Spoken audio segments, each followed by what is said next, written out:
우음민 한자 원리로 배우는 고등학교 한자 자습서 사항권 제14강 4번 발과 관련자입니다. 먼저 부임할 부입니다. 도움이 그림에는 옛날에 임금에게 벼슬을 받고 부임할 날짜를 점을 치러 가는 것을 나타내었습니다. 부임할 부의 짜임은 대전과 소전에서는 달릴주변에 점복을 결합해서 나타내었고, 해서에서도 달릴주를 글자의 받침으로 나타내고 그 오른쪽 위에 점복을 결합하여 부임할 부의 글자 모양이 되었습니다.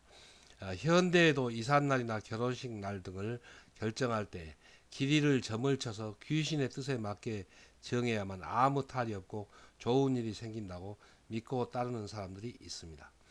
자원은 부임할 부는 고대 무속 신앙 사회에서는 벼슬을 받으면 먼저 점쟁이에게 달려가 미리 점을 쳐서 길이를 택하여 이를 부임한다, 또 다다른다는 뜻이 되며 보기로 부임이 있고, 점을 치러 달려가듯이 초상이 난 사실을 빨리 알려 이 부고한다는 뜻이 되며 보기로 부고가 있습니다. 훈과 음은 부임할 부, 다다를 부, 부고할 부입니다. 다음은 건널섭입니다. 도움이 그림에는 강물을 건너가는 그림이 있습니다. 건널섭의 짜임은 소전에서는 물수변에 걸음보를 결합해서 나타내었고, 해서에서도 이 물수가 강물이나 내물의 뜻을 나타내는 부분 글자를 글자의 변에 나타내고, 그 오른쪽에 걸음보를 결합하여 건널섭의 글자 모양이 되었습니다. 자원은 건널섭은 사람이 얕은 내물을 걸어서 건너듯이 이를 건넌다는 뜻이 되며 보기로 섭수가 있고, 내물을 건너갈 때 발에와 닿는 물을 헤쳐가듯이 어떤 일을 거친다 또 겪는다는 뜻이 되며 보기로 섭렵이 있고, 물을 헤쳐 건너듯이 많은 사람과 관계한다는 뜻이 되며 보기로 교섭이 있습니다. 훈과 음은 건널섭, 거칠섭, 겪을섭, 관계할 섭입니다. 한자를 쓰면서 마무리하겠습니다. 먼저 부임할 부는 달릴주를 글자의 받침으로 나타내었습니다. 여기서 받침이라는 말은 글자의 왼편과 밑부분을 감싸는 것을 말합니다. 그래서 달릴주는 예전의 무속신앙 사회에서 임금님에게 벼슬을 받으면 달릴주, 먼저 빨리 점쟁이에게 달려가서 점복입니다. 점을 쳐서 길이를 받아서 부임한다는 뜻을 나타내서 부임할 부입니다. 다음은 건널섭입니다. 건널섭에서 삼수변은 얕은 내물을 걸음보, 걸어서 가니까 바로 내물을 걸어가는 것이 강을 걷는다는 뜻입니다. 그래서 물수변에 걸음보를 결합하여 건널섭이 되었고, 그 뜻이 파생하여 거칠섭, 겪을섭, 관계할섭이 되었습니다. 다음은 자주빈입니다. 도우미 그림에는 내물을 걸어서 건너는 그림이 있습니다. 자주빈의 짜임은 대전과 소전에서는 걸음보에 머리혀를 결합해서 나타내었고, 해서에서도 걸음보를 글자의 변에 나타내고 그 오른쪽에 이마의 뜻을 나타내는 머리혀를 결합하여 자주빈, 찡글빈의 글자 모양이 되었습니다.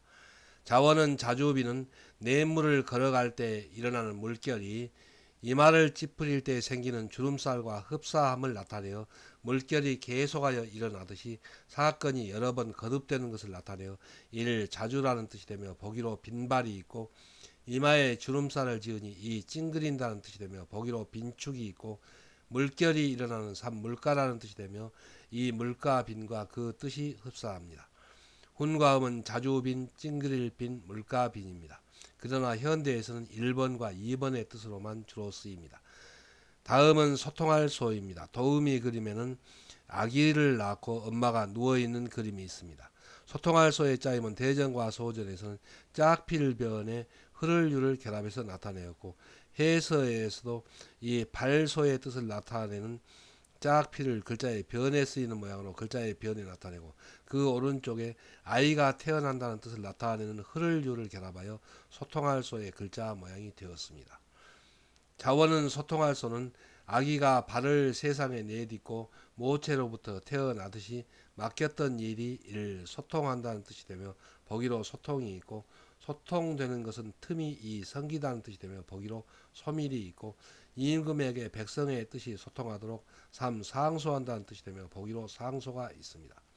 훈과 음은 소통할 소, 성길 소, 상소할 소입니다.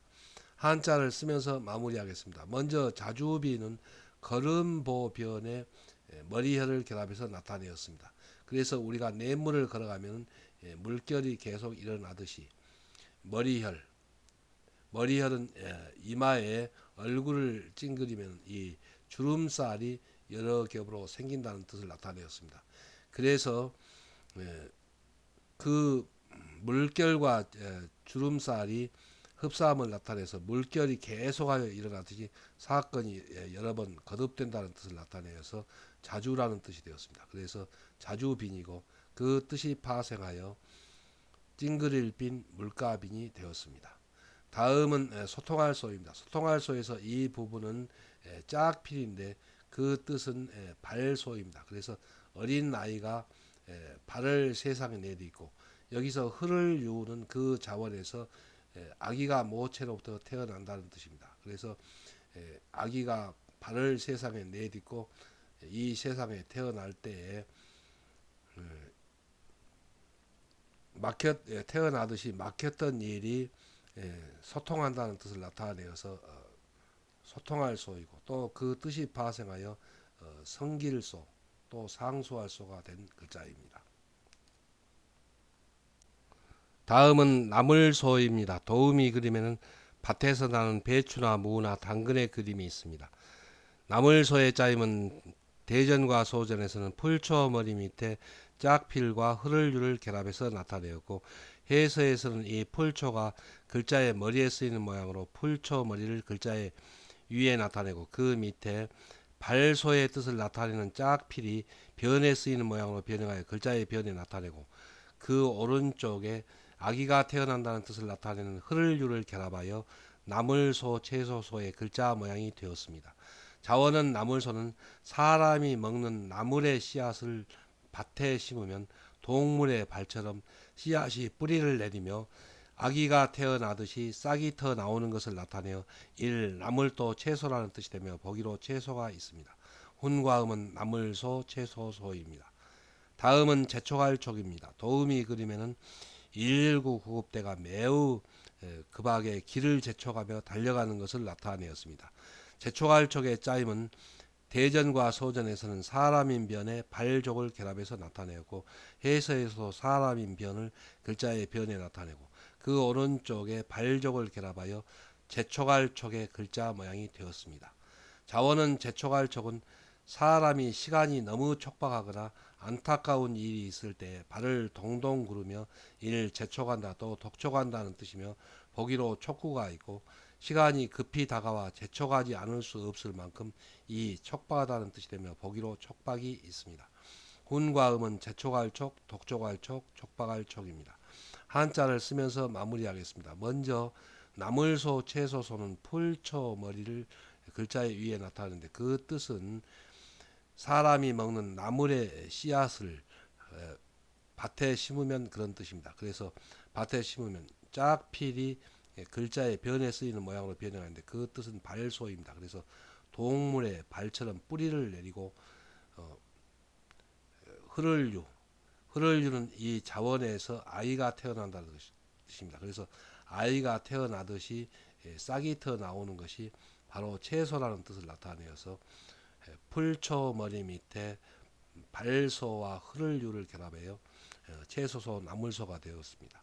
다음은 제초갈촉입니다. 제초갈촉은 사람인 변에 발족을 결합해서 나타내었습니다. 그래서 사람이 시간이 너무 촉박하거나 안타까운 일이 있을 때 발족, 발을 동동 구르며 제촉한다는 뜻을 나타내어서 제초갈촉, 독촉갈촉이 되었고 또 그 뜻이 파생하여 촉박할촉이 뜻이 된 글자입니다. 다음은 붙잡을 착입니다. 도우미 그림에는 살금살금 다가가서 다른 사람의 발목을 재빨리 붙잡는 것을 나타내었습니다. 붙잡을 착의 짜임은 대전과 소전에서는 손수변의 발족을 결합해서 나타내었고 해서에서 손수변을 글자의 변에 나타내고 그 오른쪽에 발족을 결합하여 붙잡을 착의 글자 모양이 되었습니다.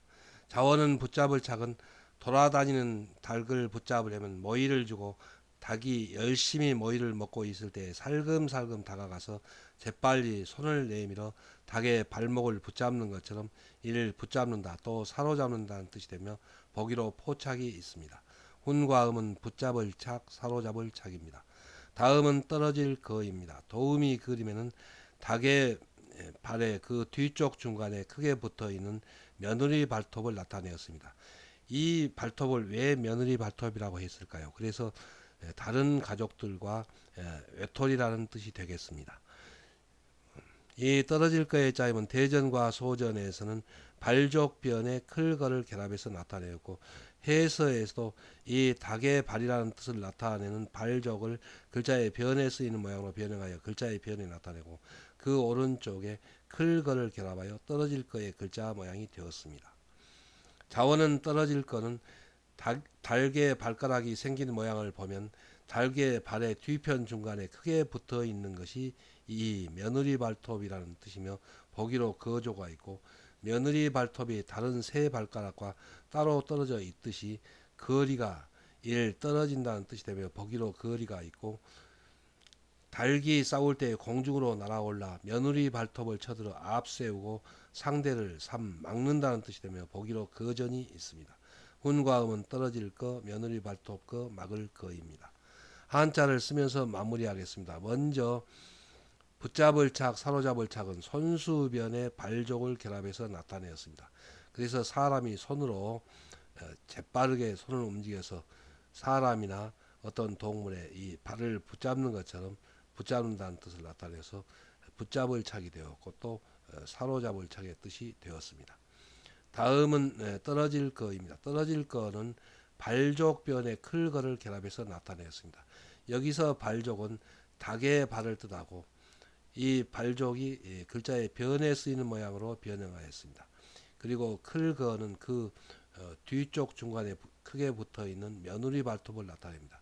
그래서 그 며느리 발톱이 다른 발가락과 사이가 떨어져 있다는 뜻을 나타내어서 떨어질 거자입니다. 그리고 그 뜻이 파생하여 며느리 발톱 거가 떨어질 거 또 막을 거의 뜻이 된 글자입니다.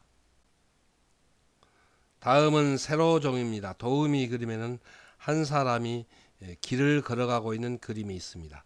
세로종의 짜임은 대전과 소전에서는 실사변에 따를 종을 결합해서 나타내었고 해서에서도 실사를 글자의 변에 나타내고 그 오른쪽에 한 사람이 다른 사람의 뒤를 따라간다는 뜻을 나타내는 따를 종을 결합하여 세로종의 글자 모양이 되었습니다. 자원은 세로종은 긴 실이 한 사람이 다른 사람의 뒤를 따라 길을 갈 때처럼 앞뒤로 이어져 있는 것을 나타내어 이를 세로라는 뜻이 되며 보기로 종서가 있고 실을 세로로 늘어놓듯이 붙잡은 사람이나 동물을 놓아준다는 뜻이 되며 보기로 칠종칠금이 있고 놓아준이 함부로 행동하여 방자하다는 뜻이 되며 보기로 방종이 있습니다. 훈과 음은 세로종, 놓아줄 종, 방자할 종입니다. 다음은 걸림금 글입니다. 도우미 그림에는 한 사람이 높은 나무 위에 올라가 있는 그림이 있습니다. 걸림금 글의 짜임은 대전과 소전에서는 어그러질 천 밑에 나무목을 결합해서 나타내었고 해서에서는 두 발을 번걸어 내딛는다는 뜻을 나타내는 어그러질 천을 글자의 머리에 나타내고 그 밑에 나무목을 결합하여 걸림금 글의 글자 모양이 되었습니다. 이 어그러질 천은 여러분들이 기초학습편 73쪽에서 공부한 것이므로 읽어보시기 바랍니다. 자원은 걸림금 글은 두 발을 번갈아 내딛어 나무 위에 올라간 사람처럼 능력이나 지위가 뛰어난 사람이라는 뜻을 나타내어 뛰어난다 또 잘난 체 한다는 뜻을 나타내는 부분 글자의 뜻으로 쓰이나 하나라 끈 임금의 이름으로 쓰여 걸림금이라는 뜻이 되며 보기로 걸주가 있습니다. 훈과 음은 걸림금 걸, 뛰어날 걸, 잘난 체 할 걸입니다. 한자를 쓰면서 마무리하겠습니다. 먼저 세로종은 실사변에 따를 종을 결합해서 나타내었습니다. 그래서 실사는 긴 실이라는 뜻이고 따를 종은 한 사람이 다른 사람의 뒤를 따라간다는 뜻입니다. 그래서 긴 실을 한 사람이 다른 사람의 뒤를 따라서 길을 갈 때처럼 늘어놓으니까 그 방향이 바로 세로라는 뜻을 나타내서 세로종이 되었고 그 뜻이 파생하여 놓아줄 종, 방자할 종의 뜻이 된 글자입니다. 다음은 걸림금 글입니다. 걸림금 글은 어긋디딜천, 어그러질천에 나무목을 결합해서 나타내었습니다. 그래서 두 발을 번갈아 내디디며 라는 뜻입니다. 나무목, 나무 위에 높이 올라간 사람을 나타내어서 능력이나 지위가 그 사람처럼 뛰어난다는 뜻을 나타내서 뛰어날 걸, 또 잘난 체 한다는 뜻에서 잘난 체 할 걸인데, 하나라 끝임금의 이름으로 쓰여서 걸림금 걸이 된 글자입니다.